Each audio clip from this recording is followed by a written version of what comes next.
Hell yeah, it's the new year, time to get them gains. Alright, let's go.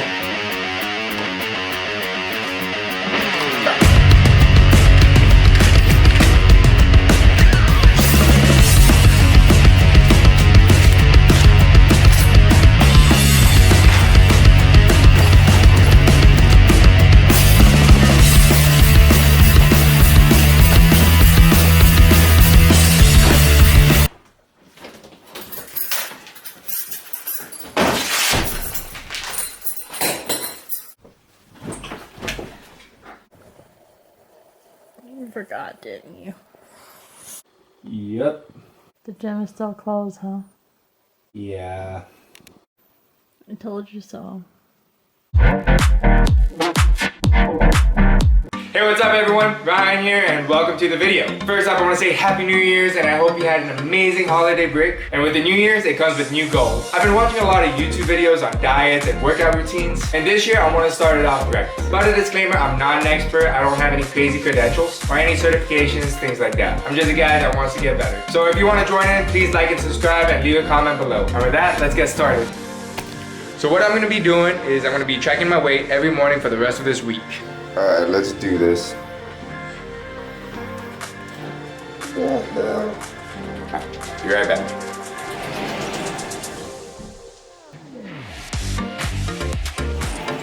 Alright, let me show you what I did. Yeah. Alright, let's do this. That's set. At 94.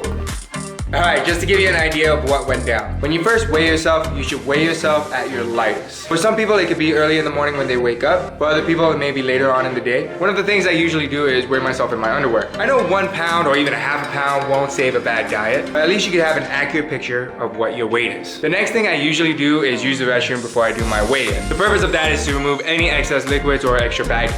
And with that said, also avoid drinking water first. You don't want any additional water weight. And lastly, I think it's important if you weigh yourself every day. You want that constant feedback so you can adjust your diet or your workout plan. All right, I think that's all the key points, so let's go ahead and do our weigh-in. Day 2, I am 188.9. All right, day 3. All right, day 4 on the way in. I'm gonna just take off this awesome Pokemon Christmas shirt. I know it's not Christmas anymore, but this is banging. But I'm gonna take it off for the weigh in. 182.7. 85, let's get it.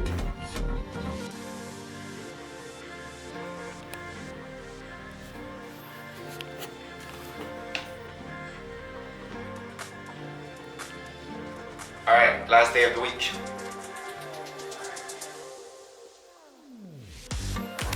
Alright, so while we're tracking our weight for the rest of this week, we're gonna go ahead and track all the foods that we're eating. So basically just focus on the calories. I know it's calorie counting, I know it's a little bit different, but it's important because you need to see hard data on to see how much you're burning, how much you're consuming, and things like that to really figure out how you're gonna meet your goals. Before we go ahead and calculate my weight and my calorie consumption, there's an actual easier way to figure out your maintenance calorie. You could use the TDEE calculator, which means Total Daily Energy Expenditure Calculator. If you Google it, it's usually the first website. And what it does, it calculates your height and your weight and your age, so you can figure out how much calorie you need to consume to maintain your weight, gain weight, or lose weight. To me, I don't like using the calculators just because it's very inaccurate. The calories that it suggests for me to lose weight can be too low for me where I can't have a good workout. Or sometimes I'm not eating enough calories so I can gain muscle. But if you want a really quick answer to figure out what calories you need to eat to lose weight, gain weight, or maintain it, by all means, go ahead and use it. But for me, I just want to figure out what my actual weight is and my calorie consumption. From there, I can figure out what my maintenance calorie is so I can know how much I need to eat to gain weight or lose weight. So with that said, let's go ahead and figure it out.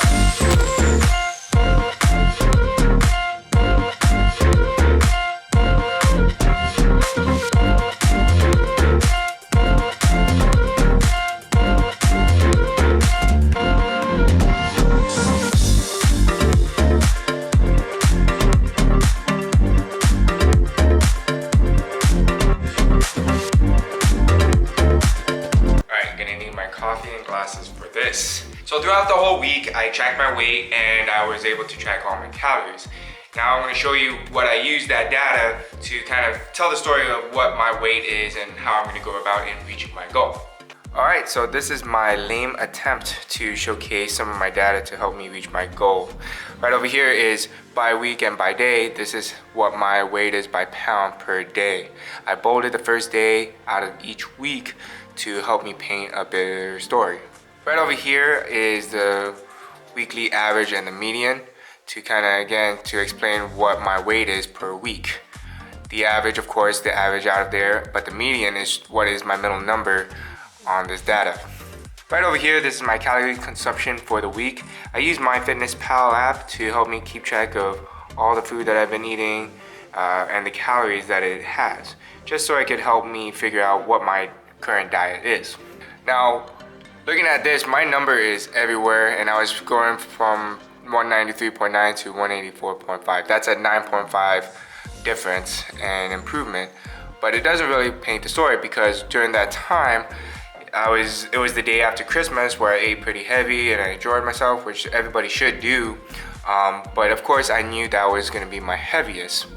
But really, I needed to figure out what my average is to kind of help figure out what is my weight, which is 186.2.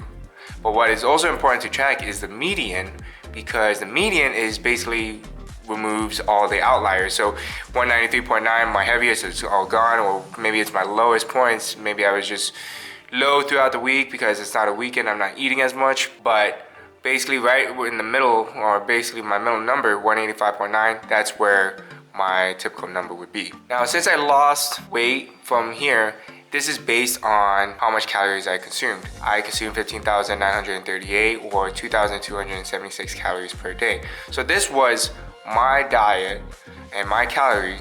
And if I kept sticking with this type of diet or this type of calorie consumption, I would be losing 1.5 pounds per week. So if I'm trying to lose weight by 1 pound per week, I could just keep eating this and then I'll be okay. This is based again on what my workout is, which is a 6-day split, cardio or walk every day. Now, if I'm trying to gain weight or lose weight, then I would just have to remember that each pound is 3,500 calories. So that 3,500 calories, if I'm trying to gain weight, like 1 pound, I would just add it to my weekly calorie consumption. And then from there, divide it up into the per day, so I get a new number. So 3,500 divided by 7, I would just add 500 calories per day. Now that's just for gaining weight, and you could do it for the opposite. If you're trying to lose weight, then you would just have to minus 3,500 calories per week or 500 calories per day. Alright, one thing I did forget to mention is that this is going to be an ever-evolving data. Your body's going to change, your calorie intake is going to change, your workout may change, so your number may change throughout the weeks. But if you keep track of it and do slight adjustments, then hopefully you can stay on track on your goals or your diet. I know that's for what I'm going to be doing, is at least track it enough to make sure I make positive changes and trend positively to whatever I want it to be. But that's everything for the video. If you have any questions, please leave a comment below. And if you haven't already, please like and subscribe. I would really appreciate it. But with that said, have a good rest of your day. See ya.